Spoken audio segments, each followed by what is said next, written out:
प्यारे बच्चों, आज का हमारा न्यूमेरिकल है कुछ इस तरह से हमें दे रखा है 5 माइक्रो कूलम के बिंदु आवेश से 80 सेंटीमीटर दूरी पर किसी बिंदु पर विद्युत क्षेत्र की तीव्रता ज्ञात कीजिए। क्या आप जानते हैं कि यहां पर कौन सा फॉर्मूला यूज होगा? प्यारे बच्चों, यहां पर वही फॉर्मूला यूज होगा जो आपने पढ़ा होगा। क्या पढ़ा होगा? किसी बिंदु आवेश Q के कारण R दूरी पर वैद्युत क्षेत्र की तीव्रता ज्ञात करना। तो चलिए फिर कॉपी और पेन निकाल लीजिए और समझते हैं। तो प्यारे बच्चों, इस न्यूमेरिकल को हम पहले इस तरह से समझते हैं। मान लेते हैं कि यहां पर कोई हमारा बिंदु O है और जिस पर हमारा कोई बिंदु आवेश Q रखा है और इस Q का मान हमें दे रखा है कितना? 5 माइक्रो कूलम। और इस बिंदु आवेश से R दूरी पर मान लेते हैं कोई बिंदु P है। कितनी दूरी पर सर? R दूरी पर। और देखो R का मान भी हमें दे रखा है, कितना है? 80 सेंटीमीटर। तो 80 सेंटीमीटर पर कोई बिंदु P है और जिस पर हमें वैद्युत क्षेत्र की तीव्रता या विद्युत क्षेत्र की तीव्रता को ज्ञात करना है। तो प्यारे बच्चों, इसका फॉर्मूला क्या होता है? सर हम जानते हैं इसका फॉर्मूला होता है E = 1/4 pi epsilon not upon Q upon R square. सही? इस फॉर्मूले को जल्दी से याद कर लो। याद हो गया? देखिए प्यारे बच्चों, यहां से हमें वैद्युत क्षेत्र या विद्युत क्षेत्र की तीव्रता को ज्ञात करना है। इन फ्यूचर वो आपसे इनके बारे में भी पूछ सकता है। भाई कहने का मतलब यह है कि वो आपको इसका मान दे देगा, इसका मान दे देगा, ये पूछ लेगा। हो सकता है इसका मान दे दे, इसका मान दे दे और ये पूछ ले। जैसे यहां पर आपको Q भी पता है और आपको प्यारे बच्चों R भी पता है, तो आप यहां से वैद्युत क्षेत्र की तीव्रता या विद्युत क्षेत्र की तीव्रता को ज्ञात करेंगे। चलिए फिर आगे सोल्व करते हैं। प्यारे बच्चों, Q बराबर हमें दे रखा है 5 माइक्रो कूलम। तो हम जानते हैं कि 1 माइक्रो कूलम जो होता है वो 10⁻⁻6 कूलम के बराबर होता है। तो हम इसके स्थान पर इसको लिख देंगे।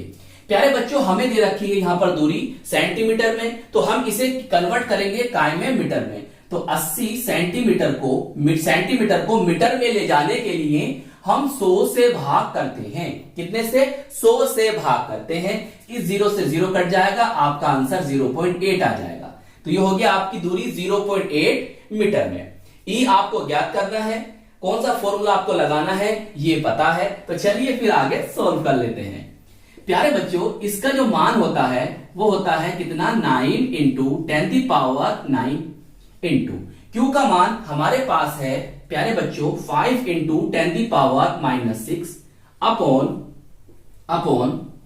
R का मान देखिए हमारे पास कितना? 0.8 है। तो 0.8 का क्या हो जाएगा प्यारे बच्चों? स्क्वायर हो जाएगा। बताइए, इतनी बात समझ में आ गई? देखिए आगे सॉल्व करते हैं। प्यारे बच्चों, ये हो जाएगा 9 × 5 = 45 और यहां पर देखिए 10⁻+9 है, तो यहां 10⁻⁻6 है, तो यहां से घटकर बचेगा आपका प्लस का 10⁻3। सही? अब देखिए 8 का वर्ग कितना होता है? 64 होता है, तो ये बनेगा आपका 0.64।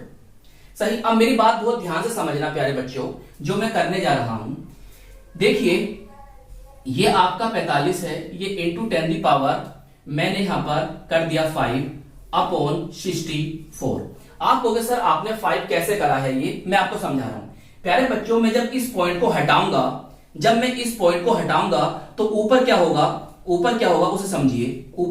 उसे समझिए। जब मैं इस पॉइंट को हटाऊंगा तो यहां पर ऐसे करके 2 0 नहीं बढ़ जाएंगे? जी सर बढ़ जाएंगे। और नीचे कौन बचेगा? 64 बचेगा।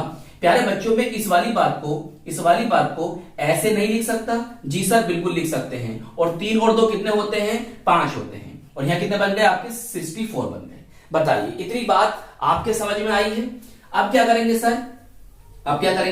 देखिए प्यारे बच्चों, अब हम करेंगे, आप नीचे करना, मैं यहां कर देता हूं। प्यारे बच्चों, जब आप यहां से इसे डिवाइड करेंगे तो ये बनेगा आपका कितना? 0.703 इंटू 10⁻5। सही? अब देखिए यहां पर ये आपकी वैद्युत क्षेत्र की तीव्रता आ गई है निकलकर, और इसका मात्रक होता है न्यूटन पर कूलम। ये हमने आपको बताया था। अब एक बात और समझनी है, अभी वीडियो छोड़कर जाना नहीं है। देखिए, अगर हम इसे साइंटिफिक नोटेशन में लिखना चाहते हैं, कहने का मेरा मतलब है इस दशमलव को इधर लेकर आए। प्यारे बच्चों, अगर हम इस दशमलव को इधर लेकर जा रहे हैं तो मतलब हम कहां जा रहे हैं दशमलव को लेकर? Right side. कहां जा रहे हैं? राइट साइड जा रहे हैं। तो हम जितने डिजिट जम करेंगे, जितने डिजिट हम अपने दशमलव को जम कराएंगे, उतनी पावर जाएगी काय में? माइनस में। तो मतलब बात कुछ इस तरह से बनेगी, या करके लिख लेंगे आप, या करके लिख लेंगे E is equal to 7.03 into 10⁻⁻1 into 10⁻4 newton per coulomb. अब बताइए फाइनल आंसर क्या बनेगा? सर फाइनल आंसर बनेगा 7.03 इंटू 10⁻4 न्यूटन पर कूलम, और यही इस न्यूमेरिकल का आंसर होगा। चलिए नोट कर लीजिए।